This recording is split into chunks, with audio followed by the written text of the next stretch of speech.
रूस के लगातार मना करने के बाद मोस्कवा के डूबने की पुष्टि। बड़ी खबर, मोस्कवा पर यूक्रेन ने किया था 1 टन की 2 नेपच्यून मिसाइल से हमला। मोस्कवा पर हमला रूस के लिए इस युद्ध का सबसे बड़ा झटका। रूस ने मोस्कवा पर हमले को लेकर शुरू की इंटरनल इन्वेस्टिगेशन। यह बड़ी खबर मैं आपको बता रहा हूं, मोस्कवा को लेकर यह बहुत बड़ी जानकारी है। किस तरीके से यह हमला किया गया। रशिया ने कहा कि वहां पर आग लग गई थी उसके डेक पर, और उन्होंने कहा कि हम इसको पोर्ट पर लेके जा रहे हैं। लेकिन उसके बाद यह जो घटनाक्रम हुआ है यह अपने आप में बताता है कि वहां पर not all is going well. सीधे मैं लेकर चलूंगा, यहां पर हमारे दर्शकों को बताना चाहूंगा, ये देखें सीधे मोस्कवा को लेकर जो हमारे पास इंफॉर्मेशन है। ऐसे नष्ट हुआ मोस्कवा, सीधे प्ले ऑन करें यहां पर। Rahul, let's come. Ukrainian western alliance 1 हफ्ते से मोस्कवा को ट्रैक कर रहा था। Number 1, Ukrainian western alliance routine का नोटिस कर रहा था। फिर मोस्कवा के आसपास कई एस्कॉर्ट शिप्स नहीं दिखे। उसके बाद क्रूजर के एयर स्पेस में TB2 ड्रोन दाखिल हुआ और डिफेंस सिस्टम को चकमा दिया। फिर उसके बाद TB2 के चकमे में आने के बाद यूक्रेन ने नेपच्यून मिसाइल लॉन्च कर दी।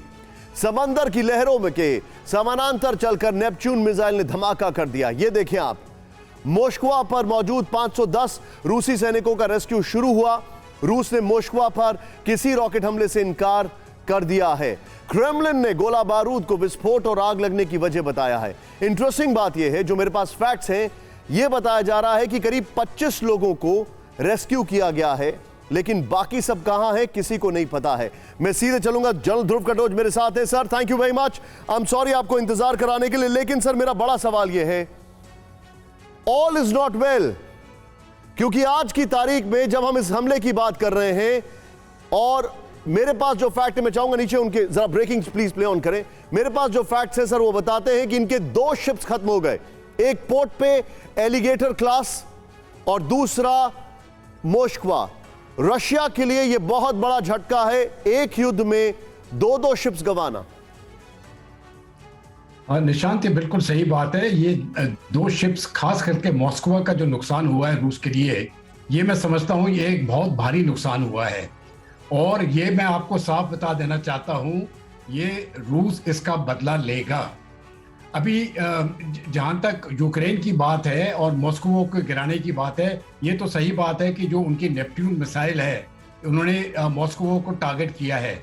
लेकिन मैं ये भी कहना चाहता हूँ कि इसको गिराने का हाथ अमेरिका का भी है, क्योंकि जो उसके एयरक्राफ्ट से जो इंटेलिजेंस और सर्वेलेंस करते हैं, जो ISR केपेबल एयरक्राफ्ट हैं, वो लगातार मॉस्को को ट्रैक कर रहे थे और पूरी की पूरी जानकारी उन्होंने यूक्रेन को दी। तभी जाके ये यूक्रेन का ये हमला, मुझे लगता है ये सफल हुआ है। ये एक इस युद्ध में, ये मैं समझता हूँ एक बहुत बड़ा एस्केलेशन का दर शुरू हो जाएगा। और मुझे अभी लगता है कि रूस भी जो शिपिंग्स हैं, जो एक्सटर्नल शिपिंग्स हैं, जो भी सपोर्ट कर रहे हैं शिप्स यूक्रेन को, वो अभी उनको सही टारगेट मानेगा युद्ध के लिए। उन्होंने पहले ही चेतावनी दे दी है, और अगर वो उन शिप्स को टारगेट करता है तो वो पहले से उन्होंने बता दिया है कि जो भी शिप्स यूक्रेन को मदद करेंगी हम उनको टारगेट करेंगे। ये एक बहुत बड़ा एस्केलेशन है, और मैं समझता हूं इसके संकेत मुझे सही इस समय पर बिल्कुल नहीं लग रहे हैं। निशांत, आप जो बता रहे हैं, और ये आपकी बात एकदम सही है सर, लेकिन मैं अपने दर्शकों को एक और जानकारी देना चाहूंगा शिप के बारे में। सीधे आइए, मोस्कवा की ताकत जो है हम आपको बताना चाहेंगे। Long range surface to air missile Moskva के पास थे, बाल्कान एंटी शिप मिसाइल ये उनके पास था, क्लोज इन वेपन सिस्टम उनके पास था, Ka-27 चॉपर्स यहां से फ्लाई करते थे, डुअल पर्पस गन्स हुआ करती थी, 2 तरह के 3D सर्च रेडार होते थे, नेविगेशन रेडार था, 2 अलग अलग फायर कंट्रोल रेडार थे, सिस्टम फायर कंट्रोल थे। बड़ी बात यह है कि ये 2021 में मरम्मत कर वापस सीज में लौटा है। 2021 में मरम्मत कर वापस लौटा है। बहुत पुराना, 30-40 साल पुराना शिप है, डिकमीशन हो गया था, फिर उसको वापस लेकर आए। बड़ा सवाल यह है जो अब आप ये देख रहे हैं, वेरी वेल डन जो हमारी टीम ने बनाया है। बड़ा सवाल मैं आपको बताना चाहता हूं, जब इस शिप पे अटैक हुआ तो ये जो इंफॉर्मेशन है वो इंफॉर्मेशन ये कहती है कि इसमें 510 लोग थे, उनमें से 50 को टर्किश वेसल ने सेव किया, लेकिन जो 14 थे वो सेवेस्तोपोल जहां पर ये जा रहा था, जिस इलाके में जा रहा था, वहां पर उसके पोर्ट पर वो लोग बच गए, लेकिन 450 जो हैं उनका कुछ पता नहीं है।